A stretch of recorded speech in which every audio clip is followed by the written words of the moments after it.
Mon enfant dit toujours non.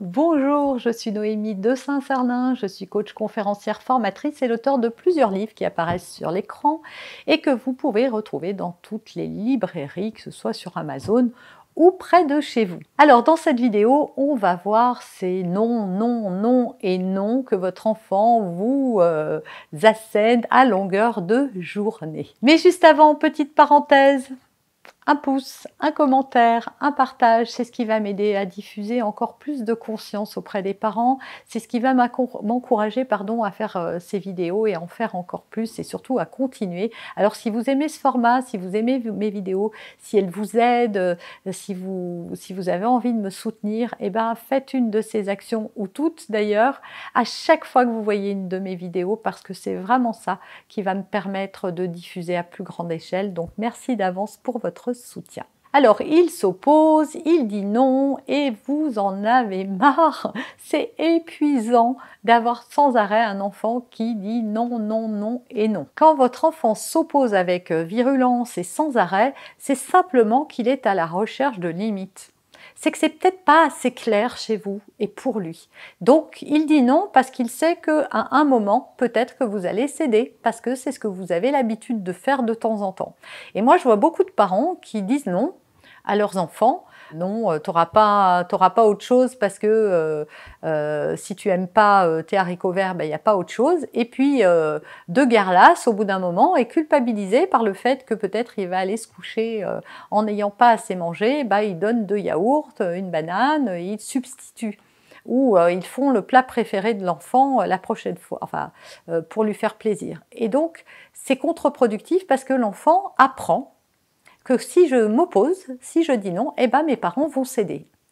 Et donc c'est pas conscient, hein, mais c'est un fonctionnement, un schéma qui s'inscrit en lui, qui dit si je fais ça, il se passe ça, et ce n'est qu'une histoire de temps. Et même si vous commencez à être plus ferme, eh bien lui, il va continuer parce que il se dit, sans que ce soit conscient, que ce n'est qu'une histoire de temps. Et du temps, lui, il en a plein. Vous non. Et lui, ça le perturbe pas hein, de s'opposer. Hein. C'est son job de tester les limites de ses parents.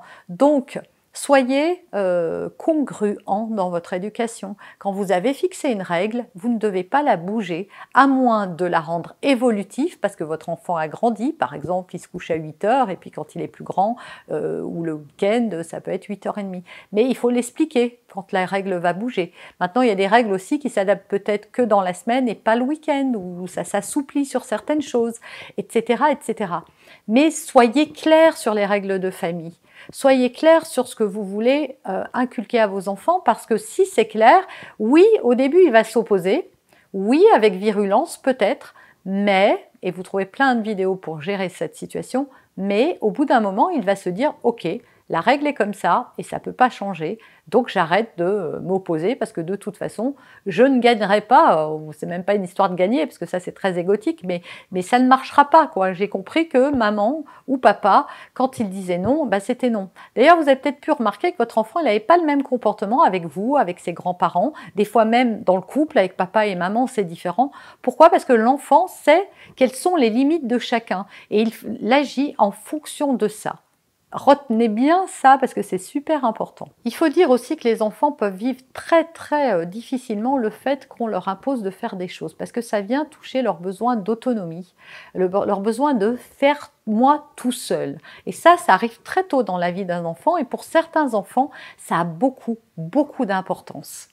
On s'en rend pas assez compte en fait, parce qu'on se dit non mais c'est bon, j'ai épluché sa banane quoi, j'ai pas commis un crime et il hurle, ou j'ai j'ai mélangé le yaourt avec son sucre alors qu'il voulait le faire tout seul, ou j'ai retiré l'opercule, mon Dieu quelle catastrophe, j'ai coupé la banane en deux, ou j'ai coupé ses pattes alors qu'il voulait qu'elle reste entière. Voilà, il y a plein d'occasions comme ça où votre enfant va s'opposer parce qu'en fait vous l'empêchez de le faire lui. Et c'est très important, même s'il n'y arrive pas, parce qu'en fait, votre enfant, il apprend comme ça. Et il adore, c'est un petit être qui est là pour apprendre. Et d'ailleurs, ces synapses se développent à une vitesse vertigineuse dans l'enfance, justement. Donc il est très en demande, c'est une espèce d'éponge qui a besoin d'apprendre, qui a besoin de se dépasser, et qui est capable de faire des choses incroyables. Sauf que nous, les adultes, on veut faire pour eux et on juge que c'est pas grave. Et en fait, pour eux, c'est très douloureux. Éplucher une banane, ça prend du temps. Enlever l'opercule d'un yaourt correctement, il apprend en fait cognitivement, votre enfant apprend plein de choses quand il fait ce geste. Et ça le valorise d'y être arrivé tout seul. Donc vous lui enlevez cette satisfaction personnelle sans vous en rendre compte. Et donc ça le brusque et ça le frustre. Lorsque vous lui imposez les choses aussi, si votre enfant a un fort besoin de justice, il peut ressentir que vous cherchez à le soumettre. Et donc, il peut s'opposer justement parce que son besoin à lui n'est pas comblé. Il se sent vraiment en soumission par rapport à vos ordres et il ne les comprend pas. Donc, pensez toujours à justifier ce que vous faites, à expliquer pourquoi c'est important pour vous. Mais surtout, il faut vraiment que ça soit important. Parce que, par exemple, bah non, tu sors pas parce que tu as un peu le nez qui coule. Est-ce qu'on doit enfermer un enfant qui a un peu le nez qui coule? Il n'est pas au lit avec de la fièvre. Et donc, vous l'empêchez d'aller jouer au ballon parce qu'il a un peu de nez qui coule. En fait, c'est parce que vous avez peur, vous avez une peur. Et donc, autant lui exprimer votre peur plutôt que de lui dire non, tu sors pas parce que tu es malade. Parce que c'est super injuste, quoi. Il est déjà malade, c'est pas terrible. Mais en plus, il n'a pas le droit de faire certaines choses. Donc, assouplissez vos règles aussi. Évitez de dire non aussi. Plutôt que de dire non, transformer la phrase pour que ça ne soit pas perçu comme un non. Par exemple, de dire « Écoute, moi j'ai tellement peur que tu tombes malade que je préfère que tu n'ailles pas dehors. » Et donc là, on n'a pas dit non, on a exprimé, parce que non, c'est assez brutal et assez violent comme mot, surtout si vous le dites souvent, et alors ne vous étonnez pas que lui aussi, après, il vous assène des non, non, non. En tout cas, évitez de tomber dans un rapport de force, parce que c'est souvent ce qui va envenimer les choses et faire que ça va devenir vraiment épuisant pour vous. Voilà, j'espère sincèrement que cette vidéo, ça vous aidera à gérer les oppositions et les non, non, non de vos enfants. Ne partez pas, s'il vous plaît, avant de m'avoir laissé un pouce ou un commentaire. Abonnez-vous à cette chaîne, cliquez la cloche pour être avisé de toutes mes prochaines publications.